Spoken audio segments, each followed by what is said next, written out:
네, 여러분 안녕하세요. 퍼스트펭귄 건강운동관리사 합격을 위한 이번 시간에는 올해 치러진 병태생리학을 한번 풀어보도록 하겠습니다.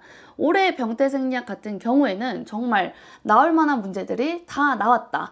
무난하게 이제 출제가 되었고, 오히려 병태생리학에서 꽈락을 좀 걱정하셨던 분들이 어떤 요약본이나 그런 정규 강의를 또 잘 들으셨다면 나는 꽈락만 면하려고 했지만 너무 문제가 또 괜찮게 나왔기 때문에 여기서 충분히 고득점을 챙겨가시는 분들이 되게 많았을 거다라는 생각을 한번 해봅니다.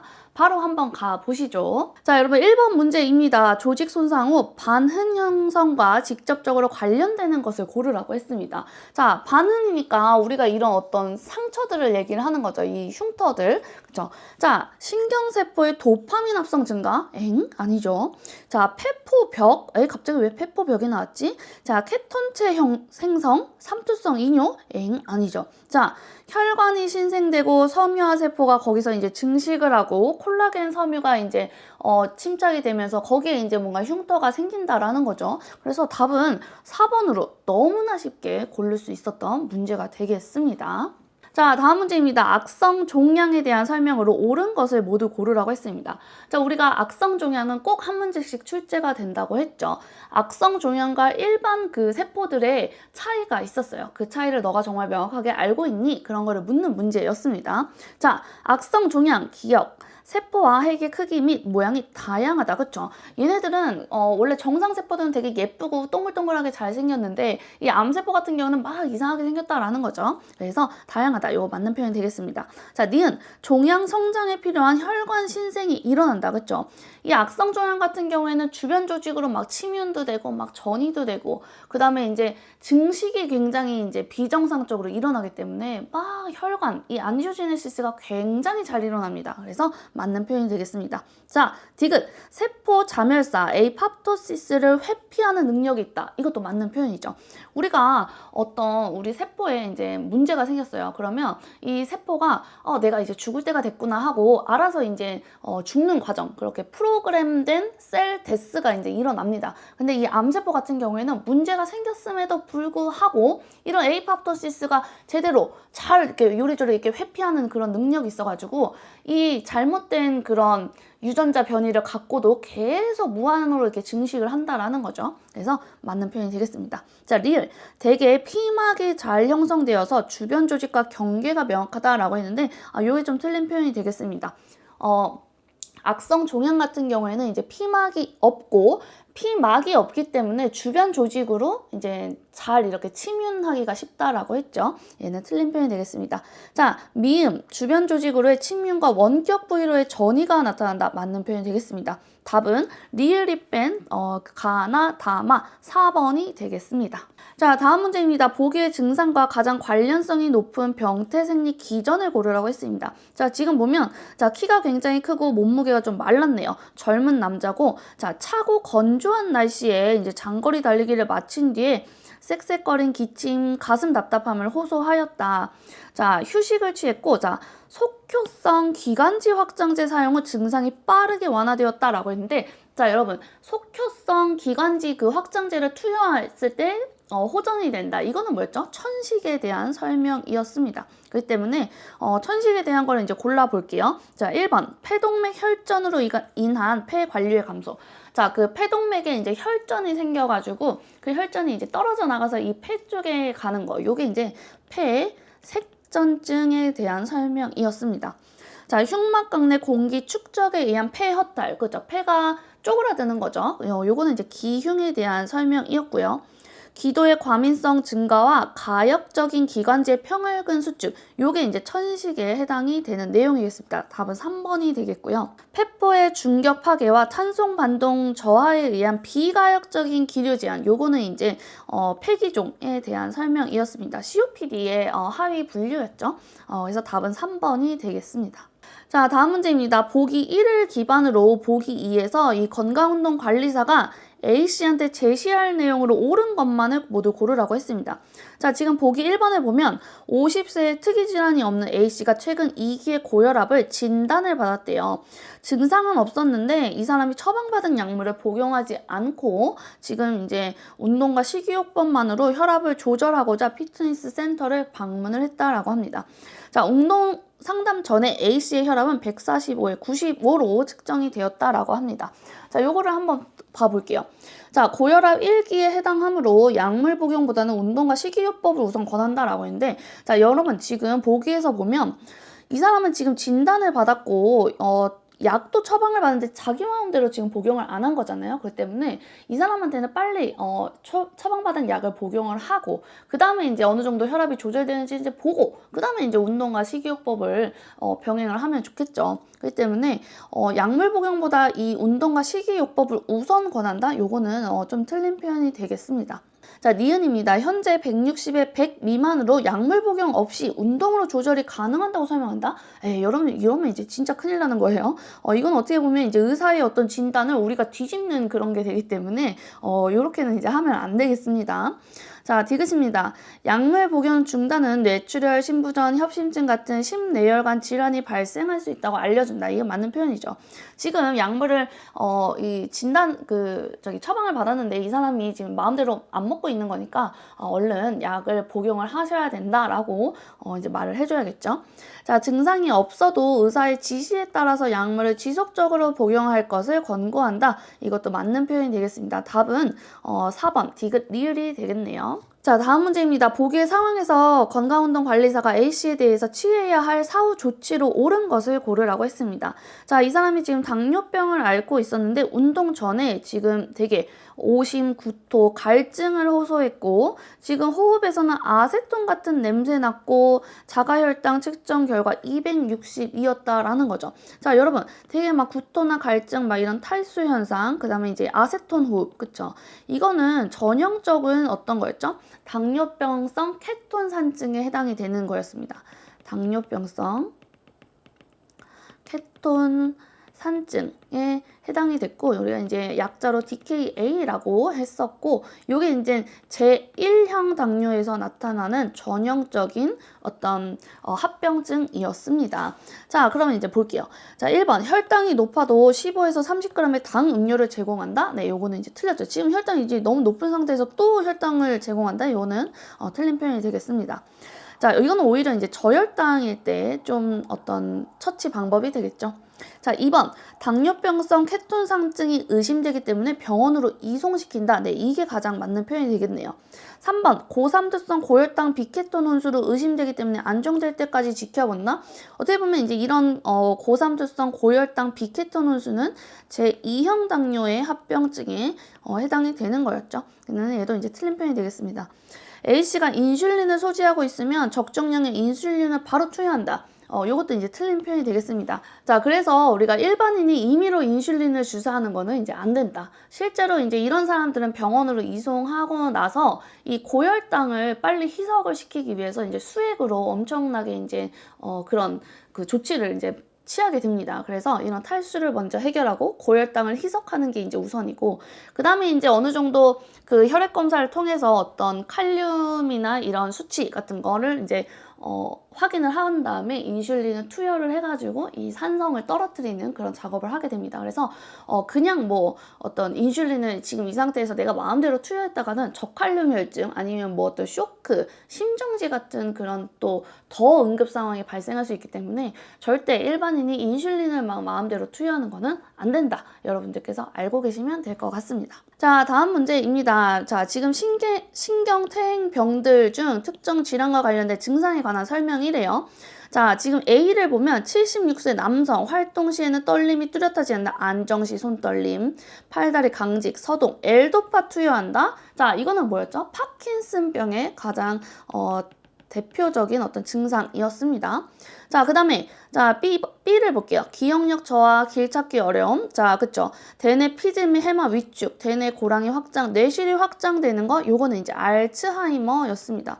그래서 우리가 강의에서도 파킨슨이랑 알츠하이머를 이렇게 구별하는 그런 특징적인 것들이 있었죠. 그리고 이 구별하는 문제가 되게 잘 나온다라고 했습니다. 절대 헷갈리지 마라라고 제가 말씀을 드렸었는데요. 어쨌든 문제를 한번 또 풀어볼게요. 그래서 어쨌든 6번의 답은 뭐다? 파킨슨과 알츠하이머다. 답은 2번이 되겠습니다. 자, 7번 문제 바로 이어지는 문제네요. 자, 우리가 일단 A는 뭐였죠? 파킨슨이었고 B가 알츠하이머였습니다. 알츠하이머였다. 자, 보기 설명으로 옳은 것을 이제 모두 골라라. 자, A. 파킨슨은 흑질의 도파민성 신경세포 소실 선조체의 도파민이 감소한다 라고 했습니다. 요건 이제 맞는 표현이다. 자, 파킨슨 알파 시뉴클레인을 포함하는 루이소체가 신경세포 내에 형성이 된다. 그쵸? 그래서 얘가 그 신경세포 간의 신호 전달을 방해한다라고 했습니다. 맞는 표현이 되겠습니다. 자, 알츠하이머 대중적인 어떤 약물 치료에는 콜린 에스터라제 억제제와 NMDA 수용체 길항제가 있다라고 했는데, 그쵸? 이것도 맞는 표현이죠. 자, 우리가 그 콜린을 분해하는 거를 억제하는 거잖아요. 그렇기 때문에 이 억제제를 투여하면 아세틸콜린의 이제 분해가 억제된다라는 거죠. 분해가 억제된다. 이게 헷갈리니까 아세틸콜린의 이제 분해가 억제된다. 그렇게 되니까 이제 신경 전달이 굉장히 이제 활성이 잘 되겠죠. 그렇기 때문에 이제 치료제로 하고, 그 다음에 이 NMDA 수용체의 길항제, 요거 같은 경우에는 이제 그 글루타메이트, 그쵸? 글루타메이트의 어떤 과도한 활성, 그쵸? 그 활성을 억제시켜가지고 이제 신경세포를 보호하는 역할을 하게 됩니다. 그래서 이것도 맞는 표현이 되겠네요. 자, B의 지금 그 알츠하이머의 노인반은 과인산화된 타우가 신경세포 밖에 침착이 되어 형성되고, 신경섬유 매듭은 베타 아밀로이드가 신경세포 내에 축적되어 형성된다라고 했는데, 자, 여러분, 요거 같은 경우는 이제 신경세포 외부에서는 그 베타 아밀로이드가 축적이 되고요. 그러니까 축적이 돼서 요게 이제 노인반으로 형성이 되고, 신경세포 내부에서는 그 과인산화된 타우, 그쵸? 타우의 과인산화된 요게 이제 축적이 되면서 요게 그 신경섬유 매듭을 형성을 하더라 라고 했습니다. 요거 절대 헷갈리지 않게 잘 정리를 해 두시면 되겠네요. 자, 미음 두 질환은 모두 단백질 응집과 관련되지만 A는 타우 단백질, B는 알파 시뉴클레인 침착의 핵심 병리이다 라고 했는데 아니죠. 일단 그 A 파킨슨 같은 경우에는 이제 그 알파 시뉴클레인이 루이소체로 돼가지고 신경세포 그 전달을 방해하는 거, 그렇죠? 그러니까 알파 시뉴클레인이 이제 루이소체 접혀가지고 루이소체를 형성하는 거, 요게 이제 파킨슨이었고요. 그 다음에 타우 단백질은 아까 뭐였죠? 신경섬유 매듭을 형성해서 알츠하이머가 되는 거기 때문에 반대가 됐습니다. 그래서 옳은 거를 고르라고 했으니까 답은 기억, 니은, 디귿 1번이 되겠습니다. 굉장히 이 문제 같은 경우에는 그 많은 수험생분들이 어디서 헷갈려 하는지를 잘 알고 있고 그 부분을 정말 잘 짚어가지고 낸 문제라고 할 수 있겠습니다. 그래서 파킨슨이랑 알츠하이머 같은 경우에는 여러분들의 어떤 메커니즘부터 어떤 약물 쓰는지 그런 것들을 빠삭하게 잘 정리를 해가지고 비교해가지고 잘 알아두시면 될 것 같습니다. 네, 여러분 다음 문제입니다. 보기의 상황에서 나타날 수 있는 가역적인 세포 손상의 변화를 고르라고 했습니다. 지금 보면 운동 중에 흉통을 호소하는 대상자한테 일시적인 심근허혈이 발생을 하였으나 혈류가 빠르게 회복해서 세포 사멸까지 진행되지는 않았다라고 했습니다. 자, 우리가 심근허혈이라고 하면 뭐였죠? 그 심근으로 가는, 그쵸? 이제 관상동맥 혈류가 잠깐 이제 막혔다가 일시적으로 막혔다가 이제 풀렸다라는 거예요. 그쵸? 그래서 지금 심근의 혈류가 공급이 이제 감소를 한 상태입니다. 그러다 보니까 이제 산소를 피가 이제 산소를 전달을 해줘야 되는데 산소가 부족하게 되겠네.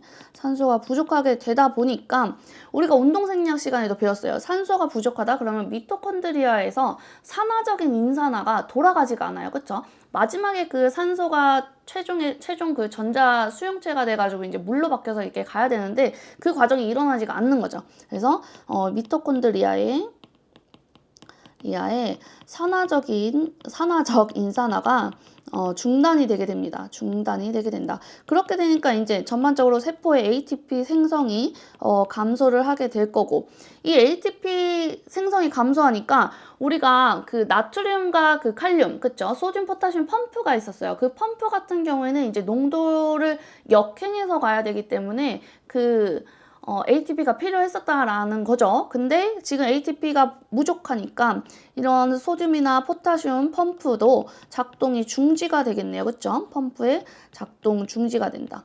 그렇게 되니까 계속 세포 안에는, 세포 이렇게 봤을 때 이게 아니죠. 얘가 아웃이라고 하면 세포 안에는 계속 나트륨이 쌓이게 되고 세포 밖에는 칼륨이 계속 쌓이게 되겠네요. 그쵸? 이렇게 되니까 이제 삼투압이 발생을 하게 되면서 여기에 나트륨 농도가 많으니까 이제 세포 내로 물이 이제 유입이 된다라는 거죠. 그렇게 되면 이제 이 세포 내에 물이 너무 많이 차게 되면서 이제 부종이 발생할 수 있다. 이런 식의 어떤 흐름이 좀 그려지게 되겠습니다. 요거를 이제 설명한 거는 4번 ATP 감소에 따른 소듐 포타슘 펌프 기능 저하 및 세포 부종 4번이 되겠습니다. 자, 다음 문제입니다. 보기의 상황에서 건강운동관리사의 올바른 사후 조치를 고르라고 했네요. 자, 지금 노인 운동교실에서 유산소 운동을 지도하던 중에 지금 심방세동 병력이 있는 이 남성이 오른쪽 팔에 힘이 빠지고 말이 어눌해지는 그런 모습을 보였다라고 합니다. 즉시 운동 중단시키고 의자에 앉혀서 상태 확인했고 10분 후에 사라졌다.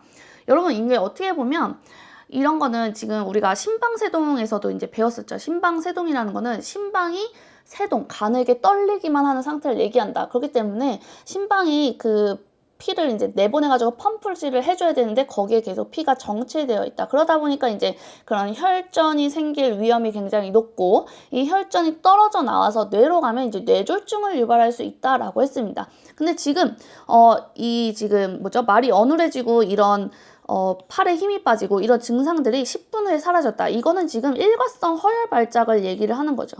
미니 뇌졸중이라고도 불리는 그런 증상입니다. 그렇기 때문에 뇌졸중이 어떻게 보면 전조 증상이기 때문에 괜찮아졌다라고 해서 병원에 가지 않는 게 아니라 병원에 당장 가가지고 정말 정밀 그런 진단을 받아서 뇌졸중을 예방을 해야 된다라고 우리가 배웠었습니다. 그렇기 때문에 지금 보면 2번에서 보면 일과성 허혈 발작 의심된다. 회복 시간 기록하고 즉시 응급 의료기관으로 간다. 2번이 정답이 되겠습니다. 자, 다음 문제입니다. 좌심실 우렬성 심장 기능 상실에 관한 설명으로 옳은 것을 모두 고르라고 했습니다. 여러분, 우리가 이제 심부전에 대해서 배웠을 때 좌심부전과 우심부전으로 이제 나눠서 그 특징을 배웠는데 제가 절대 이거는 머릿속에 외우지 말고 우리가 그림을 그려서 이해를 하라고 한번 했었던 적이 있었습니다. 요걸 한번 봐볼게요. 자, 일단 이런 심장 문제가 나오면 옆에다가 심장을 한번 이렇게 그리는 거죠. 자, 지금 좌심실에 지금 그쵸? 여기가 이제 좌심실이죠. 이 좌심실에서 피가 정체되어 가지고 펌핑을 못 한다라는 거죠. 그러다 보니까 이 좌심실로 가는 이 대동맥, 그쵸? 여기 대동맥이고 여기가 들어오는 이제 폐정맥이 될 거예요. 전체적으로 이쪽으로 들어오는 요렇게, 그쵸? 요렇게 피가 흘러서 이게 나가야 되는데 여기가 피를 내보내지 못하고 정체가 되어 있으니까 이쪽도 다 정체가 발생을 한다라는 거죠. 자, 이랬을 때 우리가 특징이 뭐였어요? 이 폐정맥 쪽에 이제 여기 정체가 발생하니까 이 폐 쪽이랑 뭔가 연관이 되어 가지고 이제 증상들이 발생한다 그랬어요. 주로 이제 폐, 호흡, 그쵸? 호흡 쪽에 이제 문제가 발생을 하게 된다라고 했었습니다. 자, 1번 발작성 야간 호흡곤란, 그쵸? 요게 이제 일어난다. 이게 좌심부전의 대표적인 특징이었고, 자, 폐우렬, 폐부종 발생 시 이뇨제를 사용한다라고 했는데, 그쵸? 지금 이제 피가 정체되니까 이 폐 쪽에 이제 피도 막 이제 정체가 되겠죠. 이뇨제를 이제 사용을 하면 이뇨제는 이제 소변을 유도하는 그런 거기 때문에 수분 배출이 증가를 하게 되면서 이제 폐포 내의 그 체액, 그쵸? 폐포 내의 체액 축적이 감소하게 된다. 네, 그래서 얘도 맞는 표현이 되겠습니다. 자, 심박수 증가로 인한 베타 차단제를 사용한다라고 했는데, 자, 여러분 우리가 심부전에 대해서 보상작용을 배웠었습니다. 지금 이제 피가 내보내야 되는데 내보내지를 못하고 있다. 심부전은 이제 보상작용, 심부전의 보상작용으로 못 내보내고 있으니까 이제 교감신경의 어떤 활성이 굉장히 이제 증가를 한다라는 거죠. 활성이 이제 증가를 하게 되고, 그러면 이제 심박수가 엄청 또 높아지게 될 거고, 그러면 이제 심장의 부담이 엄청 커지겠네. 그쵸? 그렇게 되니까 이제 여기서 베타 차단제를 투여를 해가지고 심박수를 빨리 낮춰주고 심근의 부담을 줄여가지고 이 심장에 그쵸? 피가 충분히 모이도록 돕고, 그 다음에 이제 관상동맥을 통해서 그 혈류 공급 시간을 좀 늘려주는 거. 그쵸? 요게 이제 그렇게 되겠습니다. 그렇기 때문에 심박수 증가로 인한 베타 차단제 사용, 요것도 맞는 표현이 되겠습니다. 리을 볼게요. 정맥압 증가에 의한 다리와 간, 복부 장기의 부종. 그죠? 이건 어떻게 보면 이제 말초 쪽의 증상이 나타나는데, 요거는 이제 우심부전에 해당이 되는 내용이었습니다. 이 우측에 이제 피가 정체가 되니까 여기로 들어오는 거는 이제 대정맥을 통해서 들어오게 되니까 여기에 정체가 발생한다? 그러면 이제 여기 말초 쪽에서 이제 어떤 문제들이 발생을 하게 되겠네요. 그렇기 때문에 얘는 우심부전에 관한 설명이었다. 미음 보겠습니다. 콩팥의 혈류 감소로 레닌, 안지오텐신, 알도스테론이 감소한다라고 했는데, 자, 우리가 심부전의 보상작용으로서 이 라스가 굉장히 이제 과활성화가 된다라고 했습니다. 그렇죠? 라스가 이제 과활성화가 된다. 그래가지고 이제 나트륨과 물의 어떤 재흡수가 이제 엄청 일어나게 되면서 후부화가 많이 걸리게 된다. 그러면서 이쪽에 이제 후부화, 그쵸? 피를 내보내야 되는데 이 후부화가 많이 걸리니까 얘가 이제 막 못 내보내는 거죠. 그렇기 때문에 어떤, 부종과 어떤 폐우열, 그쵸? 폐우열을 악화시킬 수 있다. 악화된다. 그래서, 알도스테론이 감소하는 게 아니라 오히려, 보상작용으로 과활성화된다. 이게 이제 맞는 표현이 되겠습니다. 옳은 거 고르라고 했으니까 답은 기억님 디귿 1번이 되겠네요. 자, 다음 문제입니다. 죽상 동맥경화증의 발생 과정을 순서대로 나열한 것을 고르라고 했습니다. 여러분, 이런 식으로 이런 염증의 발생 과정, 죽상 동맥 경화증의 발생 과정, 이런 것처럼 순서를 또 물어보는 문제들이 있었습니다. 요거를 한번 또 나열을 해볼게요. 자, 우리가 죽상 동맥경화증의 가장 첫 번째에 일어나는 일은 뭐였냐면, 혈관의 내피세포가 이제 손상이 되는 거예요. 내피세포 손상. 내피세포가 일단 거기에 손상이 돼가지고 그쪽으로 어떤 단핵구라든지 이제 백혈구 그런 것들이 이제 거기에 부착이 이제 일어나는 게 가장 첫 번째였습니다. 그래서 미음이 일단 1번이 되겠습니다. 내피세포가 일단 먼저 손상이 된다.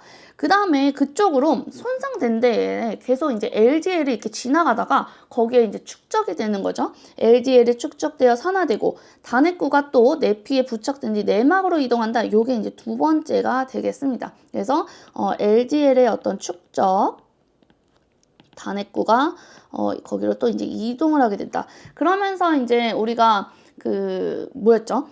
이 대식세포, 단핵구가 이제 이동하면 대식세포가 되죠. 이 대식세포가 LDL을 이제 포식을 하고 폼세포, 그 다음에 이제 어떤 지방 선조, 지방 어떤 줄무늬를 형성한다. 요게 이제 세 번째가 되겠습니다.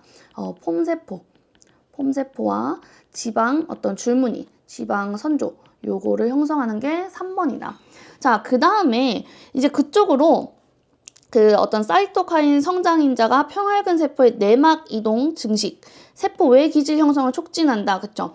거기로 이제 걔네들의 폼세포나 막 거품 낀 세포들이 이제 막 그쪽에 있으면 그쪽으로 그 평활근 세포나 섬유모 세포가 막 이제 증식을 하게 되면서 그쪽이 이제 좀 섬유화가 이제 일어나는 거죠. 그래서 요게 이제 4번이 되겠습니다. 평활근 세포의 내막 이동, 그 다음에 섬유화 세포의 어떤 증식. 자, 그 다음에 이제 그쪽으로, 이제 그 세포의 지질 및 괴사성 잔해가 이제 축적이 되고, 거기에 이제 죽상반이 형성이 된다. 요게 5번이 되고, 그 죽상반이 이제 파열되고 막 밀환돼가지고 떨어져 나와서 혈관을 막아버린다. 예, 요게 이제 혈전이 형성되는 거, 요게 심혈관 이벤트가 발생하는 거, 마지막 6번이 되겠습니다. 그래서 이 죽상반 파열로 인해서 혈전이 생성되고, 그러면 이제 죽상 동맥 경화증이 이제 발생하는 거죠. 요 순서대로 가보면 답은 3번이 되겠습니다. 자, 다음 문제입니다. 다음 특성을 나타내는 부정맥으로 옳은 것을 고르라고 했습니다. 톱니 모양의 F파. 요거는 이제, 심방 쪽에 이제 문제겠다. 이렇게 볼 수 있겠죠. 심방 세동, 아니면 뭐 심방 조동, 그쵸. 자, 분당 250에서 350회, 뇌경색의 유병률, 혈전의 증가. 예, 요거는 이제 심방 조동에 해당이 되는, 설명입니다. 우리가 이 신방 세동이랑 또 이게 좀 헷갈릴 수 있는데, 신방 세동 같은 경우에는 진짜 어떻게 보면 이제 불규칙적으로 완전 그런 뛰는 형태이고, 분당 400에서 600회 정도로 엄청나게 빠르게 이제 그 심방의 박동이 일어납니다. 그리고 어떤 잔물결의 그쵸, F파 였습니다. 심방 조동은 주로 이제 좀 규칙적인 어떤 파형을 보인다라고 했었죠. 근데 여기서는 지금 이 보통은 이제 규칙적이다, 불규칙적이다 이거를 줬으면 우리가 조동이다, 세동이다를 바로 고를 수 있었는데, 지금 여기서는 요걸로 좀 골라서 좀 이렇게 여러분들께서 심방 조동을 좀 체크를 해주셨어야 했다. 그래서 문제가 조금 살짝 정보를 하나 덜 줘가지고 더 혼란스럽게 만들었지만, 그래도 우리는 잘 알고 있었다. 이미 심전도에서 빠삭하게 알고 있었던 부분이었기 때문에 잘 넘어갈 수 있었을 겁니다. 자, 다음 문제입니다. 허혈성 심장질환에 관한 설명으로 옳은 것을 모두 고르라고 했네요. 자, 우리가 안정형 협심증은 안정시의 흉통이 특징이다? 아니죠. 안정형은 운동시에 이제 흉통의 특징이었고, 아스피린을 복용해서 증상이 완화되는 게 아니라 니트로글리세린을 투여했을 때 증상이 완화가 됐습니다. 기억은 틀렸네. 자, E형 협심증은 칼슘 채널 차단제와 혈관 확장제 약물이 효과적이다라고 했는데, 그죠? 우리가 E형 협심증은 관상동맥이 연축으로 자기가 막 엄청 막 이렇게 수축 떨리는 그런 걸로 인해서 발생하는 거기 때문에 평활근의 어떤 긴장을 풀어주고 빨리 그 경련을 차단해줘야 되는 그런 약물이 투여가 돼야 됩니다. 그래서 얘는 맞는 표현이 되겠네요. 자, 디귿입니다. 불안정형 협심증은 경피적 관상동맥 중재술이 우선적으로 적용되어 색전증이 특징이다 라고 했는데, 요거는 이제 색전이 아니라 색전이 아니라 혈전이 좀 특징인 게 되겠습니다. 얘는 또 틀렸네. 자, 리을. 미세혈관 협심증은 관상동맥 조영수에서 플라그가 발견되지 않아 정상 소견을 보일 수 있다. 그쵸?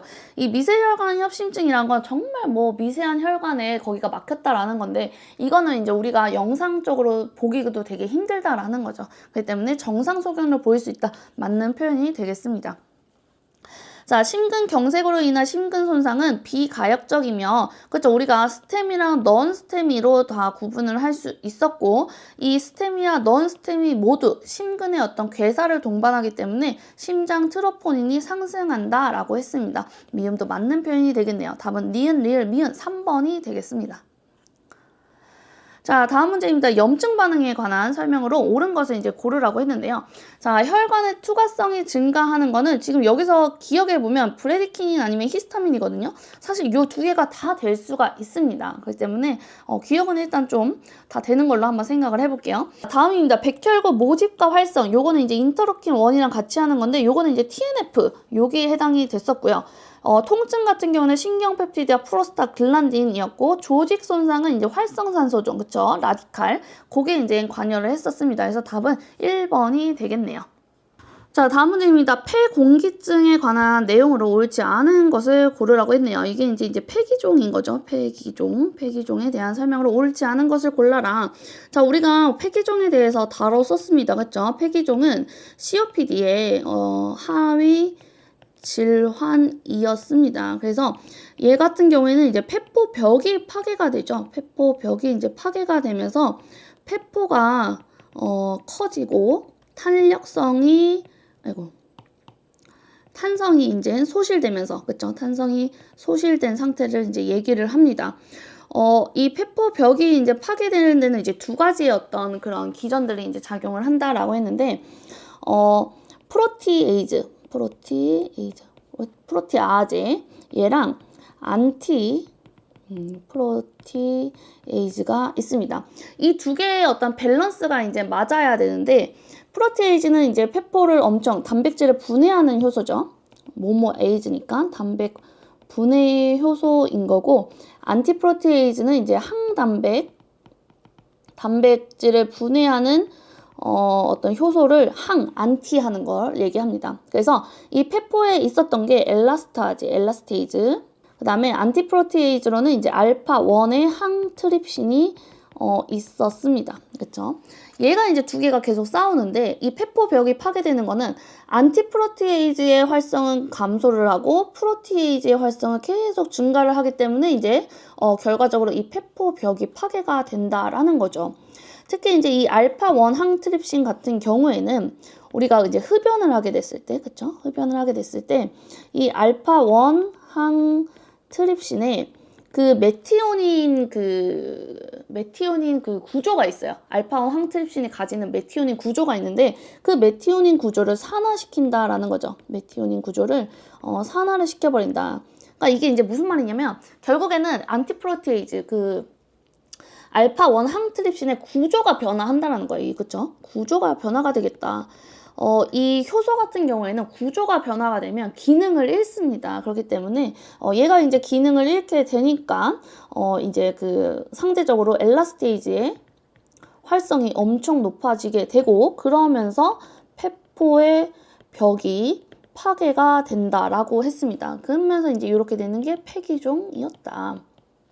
우리가 이제 이 메티오닌 같은 경우에 자, 우리가 이 메티오닌, 그쵸? 이 구조 같은 경우에는 얘가 결국에는 이 엘라스테이즈의 어떤 활성을 억제하는 그런 구조를 이렇게 가지는 그 부분인데 거기가 고장나 버리니까 엘라스테이즈를 어떻게 억제를 하지 못하고 더 활성화가 시켜지는 그렇게 된다라는 거죠. 자, 그렇기 때문에 이제 이 페포 같은 경우에는 이렇게 포도송이처럼 이런 식으로 이제 이렇게 있어야 되는데, 그쵸? 여기 동글동글동글 있어야 되는데, 얘가 이제 페포 벽이 파괴가 되니까 이런 식으로 다 이렇게 합쳐진다라는 거죠. 그러면서 이제 얘가 탄력성이 소실되고, 그러면서 이제 숨을 내쉴 때 특히, 숨을 들이쉬는 건 괜찮은데, 이 숨을 내쉴 때 이제 페포가, 탄력이 이제 사라지게 되면서 굉장히 이제 호흡곤란이 이제 올 수 있다라는 거죠. 페포 벽이 파괴돼서 이제 폐기종이 되고 이런 공기 주머니들이 이제 합쳐지게 되면서 큰 공기 공간을 형성을 하게 된다. 이거를 이제 우리가 공기강의 영구적 확장이라고 얘기를 했습니다. 여기가 이제 영구적으로 이렇게 커진다. 그러면서 이제 표면적도 감소를 하게 된다. 폐에서 이제 공기가 이제 이렇게 들어왔는데 얘가 탄력성이 소실이 됐으니까 얘가 빠져나가지 못하고 계속 안에 공기가 갇혀 있는 거죠. 그거를 이제 우리가 에어 트래핑이라고 해가지고 공기가 갇혀 있는다. 폐에 공기가 빠져나가지 못하고 갇혀 있게 되니까 여기가 이렇게 부풀어 보이는 술통형 흉곽이 나타난다라고 했습니다. 술통형 흉곽이 나타난다. 왜? 공기가 갇혀서 못 나가요. 에어 트래핑 현상이 일어난다 라고 했었습니다. 이렇게 이제 우리가 정리를 했었는데 내용을 한번 또 봐볼게요. 자, 기억 볼게요. 흡연에 의한 알파-1 안티트립신의 활성이 증가한다라고 했는데 아니죠. 흡연에 의해서는 얘의 활성이 이제 감소를 하게 된다. 자, 폐실질에 가역적인 어떤 팽창이 있다는데 가역적인 게 아니라 얘는 비가역적인, 돌아갈 수 없어요. 비가역적인 팽창이 되겠습니다. 그쵸? 공기강의 영구적인 확장, 여기에 해당이 되는 내용이었습니다. 아유, 이거 틀렸네. 자, 디귿. 통 모양의 가슴, 그쵸? 술통형 흉곽, 요건 이제 맞는 표현이고요. 날숨보다 들숨이 어렵다? 아니죠. 들어오는 거는 괜찮은데 나가지를 못한다. 얘 여기서 갇혀가지고 나가지를 못한다. 얘는 틀렸네. 허파과리, 페포, 벽의 파괴, 이것도 이제 맞는 표현이 되겠습니다. 옳지 않은 것을 모두 고르라고 했기 때문에 답은 2번이 되겠네요.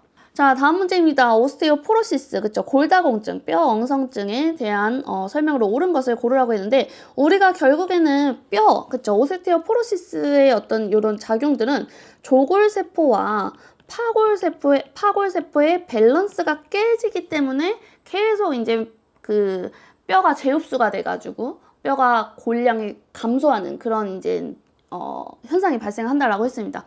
조골세포의 기능이 떨어지고 파골세포의 기능이 높아졌기 때문에 이제 발생을 하게 된다. 자, 한번 보도록 하겠습니다. 자, 그래서 얘를 이제 일으키는 요인으로 옳은 것을 고르라고 했네요. 자, 기억 볼게요. 부갑상선 기능 항진증. 네, 이것도 이제 맞는 표현이죠. 이 부갑상선의 어떤 호르몬이 과다하게 나오는 거예요. 항진이니까 이 부갑상선 호르몬이 이제 과다로 나오게 되면 사실 이제 이것도 이제 문제야. 얘도 이제 골다공증 일으키는 어떤 원인이라고 했습니다. 자, 3개월 이상 글루코코르티코이드를 투여했다. 이게 이제 가장 흔한 어떤 골다공증의 원인이었습니다.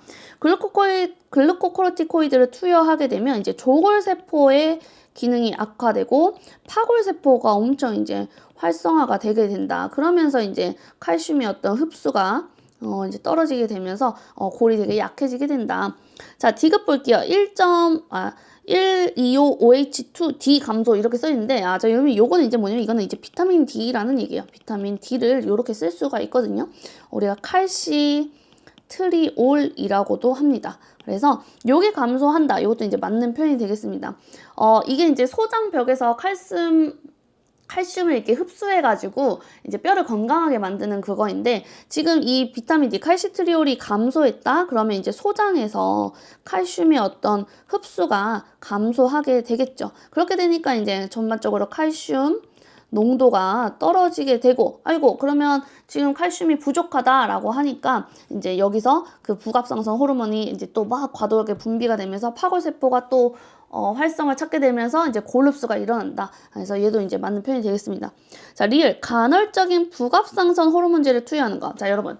부갑상선 호르몬 같은 경우에는 지속적인 어떤 노출이 문제가 된다라고 했고 간헐적으로 투여하는 거는 골다공증의 어떤 치료 역할을 한다라고 했었습니다. 그렇기 때문에 얘는 틀린 표현이 되겠네요. 지속적인 게 위험한 거다.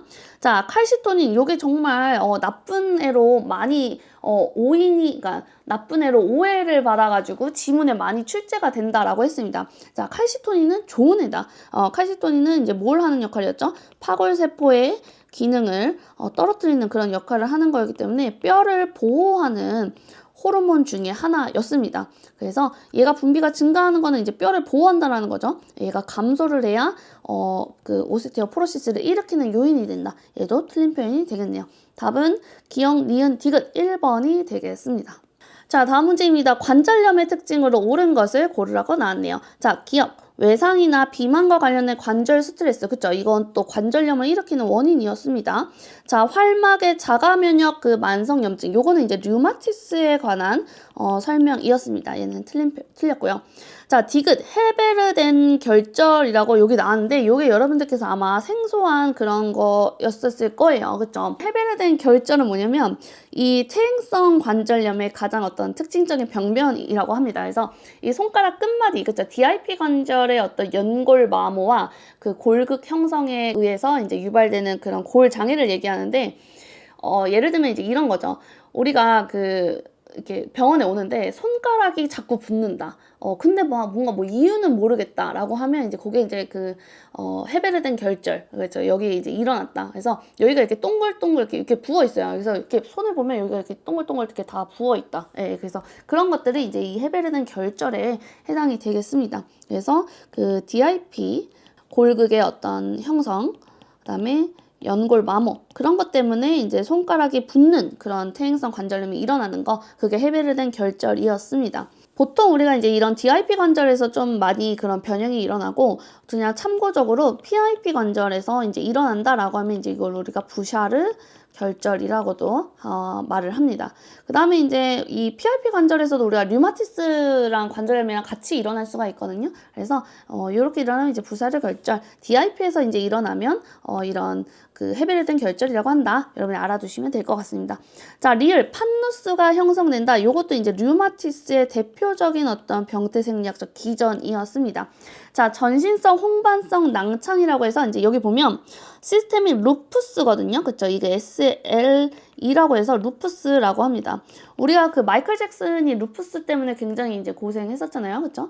요거는 이제 자가면역 질환 중에 이제 하나였고, 얼굴 뺨에 나비 모양의 어떤 발진이 일어나는 거, 햇빛에 의해서 굉장히 그런 과민성을 가지는 거, 광과민성을 가지는 게 특징이었습니다. 그래서 이제 마이클 잭슨이 항상 그 우산으로 이렇게 항상 그 까만 우산을 이렇게 쓰고 다녔었죠. 네. 그래서 요거는 이제 그런 뭐 뼈 관절염이랑은 상관이 없는 그런 거다. 틀렸다. 옳은 거 모르고 고르라고 했으니까 답은 기역 디귿 1번이 되겠습니다. 자, 다음 문제입니다. 보기 1을 기반으로 보기 2에서 건우사가 CC한테 제시한 내용 중 옳지 않은 것을 고르라고 했네요. 자, 보기 1번을 보도록 하겠습니다. CC가 5년 전에 관상동맥 질환으로 경피적 관상동맥 중재수를 받았다. 자, 지금 이 사람은 이상지질혈증 스타틴 약물 복용 중이다. 자, 지금 혈중 지질을 봤더니 총 콜레스테롤이 160으로 지금 200 미만이니까 어느 정도 좀 괜찮고, 고밀도 HDL 괜찮고요. 저밀도도 120인데 130 이상부터 우리가 좀 문제가 있다라고 보기 때문에 얘도 괜찮네. 중성 지방이 이제 좀 높은 편에 속하게 되겠네요. 요게 좀 문제가 되겠다. 자, 기억. 토탈 콜레스테롤과 HDL 콜레스테롤이 정상 범위 상태임을 알려준다라고 했는데, 그쵸? 정상 범위이다. 알려준다. 자, LDL 콜레스테롤이 130을 넘지 않았기 때문에 정상 범위임을 알려준다라고 했는데, 여러분 우리가 130부터 위험으로 보는 거지 130을 넘지 않았기 때문에 정상이다? 그건 아니에요. 정상은 100 이하를 얘기를 합니다. 그래서 얘는 틀렸다. 자, 그 중성지방은 적정 범위를 초과했지만 지속적인 운동으로 개선될 수 있습니다. 알려주세요. 라고 했습니다. 150을 지금 넘겼기 때문에 지금 적정 범위는 초과했지만 운동하시고 하면 좋아질 거예요. 라고 알려주세요. 또 맞는 표현이 되겠습니다. 리을, 토탈 콜레스테롤과 LDL 콜레스테롤, 유산소 운동, 식이요법만으로 정상 범위에 도달할 수 있다고 설명해 준다라고 했는데, 지금 여러분 보면 이 사람이 지금 스타틴 약물을 복용을 하고 있거든요. 근데 어떤 약물 복용과 이런 이 식이요법, 뭐 운동 이런 게 같이 들어가야지 운동 약 안 먹고 운동이나 식이요법만 하셔도 됩니다. 요거는 이제 좀 틀린 표현이 되겠습니다. 자, 운동이 스타틴보다 효과적이다. 요거는 이제 아니에요. 스타틴이 가장 효과적이긴 합니다. 그렇기 때문에 얘도 틀렸습니다. 지금 틀린 거를 다 고르라고 했으니까 답은 나라마 4번이 되겠네요. 자, 다음 19번 문제입니다. 요추 추간판에 가해지는 압력이 높은 자세부터 낮은 자세 순서로 바르게 나열한 것을 고르라고 했습니다. 어떻게 보면 이제 운동 역학에 좀 나와야 되는 문제가 아니었나 싶은데요. 우리가 이제 그쵸, 지금 보면 가장 일단 높은 거는 요거가 되겠네요. 그쵸? 무거운 거 어떤 무게를 지금 허리를 구부린 상태에서 지금 들고 있는 거예요. 이게 이제 가장 안 좋죠. 그 다음에 또 가장 낮은 거를 고르라고 하면 이제 얘가 되겠네. 얘가 이제 일단 가장 높을 거고, 가장 낮은 거는 똑바로 누워있는 자세가 되겠죠. 어떻게 보면 이제 중력의 영향도 없을 뿐더러 이제 척추가 휴식을 취하고 있는 그런 자세가 되겠습니다. 그래서 1번, 4번이 일단 가장 높고 얘가 가장 이제 낮은 게 되고, 니은이랑 리을 중에서 이제 고를 건데, 우리가 이제 그 요추 추간판에 압력이 이제 가해질 때, 그러니까 어떤 디스크나 이런 거일 때 좌식 생활이 좋지 않다라고 하잖아요. 그게 이제 왜 나오냐면, 앉는 자세, 그쵸? 앉는 자세가 이 선 자세보다 요추에 가해지는 압력이 더 크기 때문에 우리가 좌식 생활을 최대한 줄이세요. 이렇게 이제 얘기를 하는 거죠. 그렇기 때문에 이 앉은 자세가 이제 두 번째로 높은 자세가 될 거고, 그 다음에 이제 서 있는 자세가 세 번째 정상, 이건 어떻게 보면 이제 좀 정상이나 어떤 S곡선을 잘 유지하고 있는 그런 자세인 거죠. 그렇기 때문에 요 순서대로 높은 것부터 낮은 순서가 되겠습니다. 그래서 골라보면 답은 기억, 리을, 디귿, 가나라다 2번이 되겠네요. 다음 문제입니다. 스콜리오시스, 그쵸? 척추 옆구분증, 척추 측만에 대한 설명으로 옳지 않은 것을 고르라고 했습니다. 자, 대부분 특발성이다. 맞고요. 사춘기 전후에 그런 급성장하는 청소년기에 발생한다. 맞고요. 여성한테 더 흔하다. 회전 변형은 동반되지 않는다라고 했는데, 여기죠. 측면으로 이렇게 측굴, 그 다음에 이제 회전, 후만까지 동반이 된 게 스콜리오시스의 특징이었습니다. 그래서 얘는 틀렸네. 척추의 가쪽 편의와 함께 갈비뼈 비대칭이 나타난다. 그쵸? 측면, 회전, 후만이 다 동반이 되기 때문에 갈비뼈 비대칭이 나타난다. 맞는 표현이 되겠습니다. 답은 3번이 되겠네요. 네, 여러분 이렇게 해가지고 올해 치러진 병태생리학 문제를 다 풀어봤습니다. 전반적으로 문제 자체는 되게 무난하게 나왔다라고 볼 수 있고, 병태생리학 같은 경우에는 정말 그런 기전, 약물 못 쓰는지, 그 다음에 뭐 운동할 때 어떤 주의사항들, 그런 것들만 이 세트로 질환에 대해서 잘 알아만 두시면 내년 병태생리학도 잘 준비를 하실 수 있을 거고, 오히려 병태생리학에서 정말 많은 점수를 챙겨갈 수 있는 고득점 과목이 될 수 있다. 여러분들께 꼭 말씀을 드리고 싶습니다. 너무 긴 시간 고생 많으셨고요. 여기까지 하겠습니다. 고생하셨어요.